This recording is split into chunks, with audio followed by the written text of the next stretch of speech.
Hello and welcome to EnviroTalk, your official podcast by the Environmental Management Agency. I'm your host, Nolin Lonam Temeli, and today we are so excited to continue with an exciting series where we look at the agency's mandate. And last week we looked at water quality monitoring, and this week we are looking at air quality monitoring. To help us unpack that mandate, we have an official who is with the Environmental Management Agency. He's going to introduce himself. Grab a seat. Enjoy. My name is Keith Mohandiziwe from the Environmental Management Agency. I am the Air Quality Officer.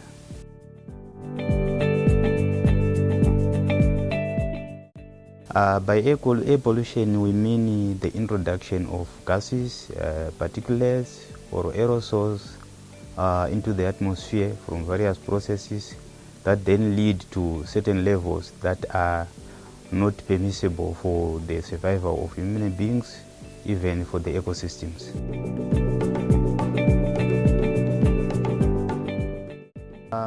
Air quality is one of the most significant aspects of the environment, given that we all breathe from the atmosphere. We have various sources also in Zimbabwe. These are the economic activities, for example, our thermal power generation processes, as well as mineral processing from our mining sector. All these activities, they generate air pollutants into the environment, and we are saying these are key activities for our own survival, even for the economy, but at the same time they also impact negatively in terms of air quality. Hence the need to put mitigation measures to reduce the pollutants.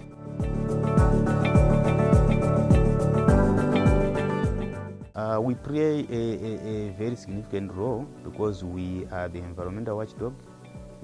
By the environmental watchdog, we mean we safeguard the interests of the environment as well as those of the public in terms of a safe, healthy environment.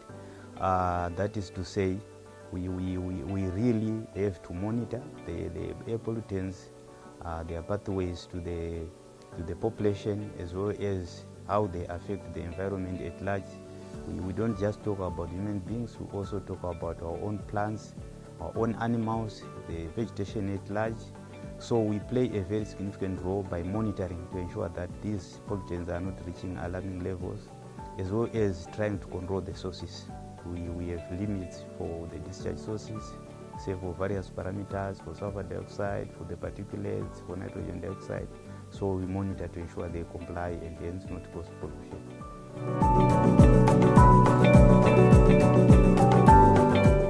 We have a robust legal framework that actually emanates from the Constitution of Zimbabwe, where Section 73 of the Constitution actually gives the right to a safe environment to the population of Zimbabwe, and also the EMA Act, the Environmental Management Act, in which all the sections from Section 63 up to 70 up to 68, they talk about air pollution, regulating various processes, managing the various sources of air pollution, and even mapping the way forward from the environmental management strategy and policy of the 2009.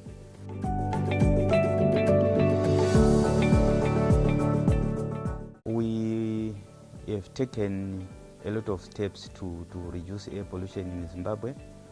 Some of the interventions that we are currently taking, it's advancing the technology in terms of monitoring. We are advancing technologies in terms of monitoring the sources themselves, say the chimneys. Ordinarily we sample. That is to say, we go there on a quarterly basis, we sample the status of the emissions on the various chimneys. But now we're advancing the technologies, taking new initiatives, taking advantage of the emerging technologies to continue monitoring 24/7 with what we call continuous emissions monitoring systems, whereby we actually have those gadgets fixed on the chimney so that we are not caught off guard when someone is just polluting because you are not there. But with those gadgets, we can see real-time emissions as they are emitted. Also, even the ambient air quality, something which we used to just sample, go to a certain community, sample the air quality there to see the status. But now we are rolling new gadgets that are always there, fixed stations, that measure the air quality which the population is breathing, and also giving the results in real time so that we see whenever there are elevated levels of certain pollutants.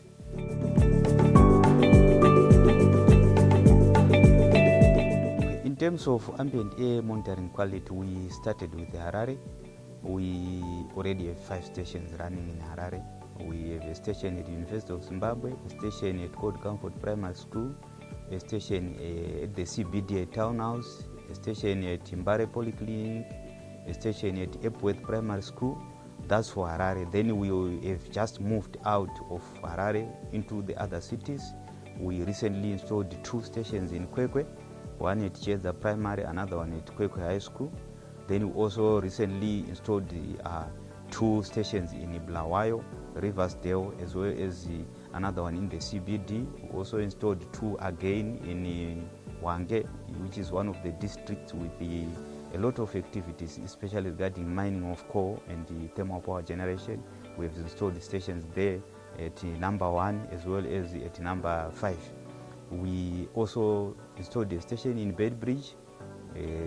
We also installed a station in Sakuva in Mutare. So we are rolling out, we are still rolling out, and so far we have moved.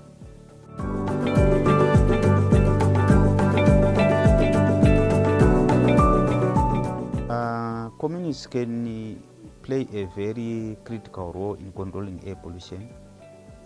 Communities are both recipients and also sources of air pollution. What do we mean by that? When industries and other commercial activities are taking place, they generate air pollutants which eventually go into the communities, affecting the air quality, affecting the population. But at the same time, communities also cause air pollution when they misbehave, especially when it comes to solid waste management. When you just throw away litter or you just start burning litter, you are not destroying the litter, you are just changing it from solid waste into air pollutants. We have received several complaints where neighbors are burning and the smoke is going into someone's house, into someone's yard, affecting children, affecting even those who are asthmatic. Those are the most susceptible. The children, the elderly, and those with underlying respiratory conditions, they are affected most, and they suffer more because they have got underlying health conditions. So communities can actually play a very critical role by behaving responsibly, especially in terms of waste management, and even in terms of reporting cases where they see that these industries are not performing well. Just report to EMA so that we take action.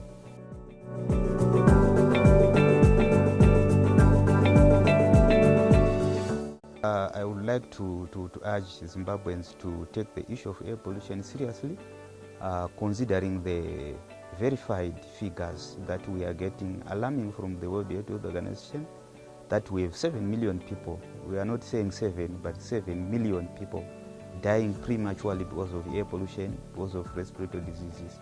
Meaning to say Zimbabwe is not an exception. We have seen these circumstances where we have air pollutants visibly, even not without measurement. Meaning to say we are also part of the 7 million. We can still take action and reduce that number. Quite insightful views there from Mr. Handijiwe. You know, it's easy to just take for granted the air that we breathe until it's compromised. But as we have learned, air quality monitoring is actually a 24/7 job involving science, policy, and dedicated commitment. So, till next time, keep following us on our social media platforms. Learn more about air quality monitoring, your role as well as stakeholders.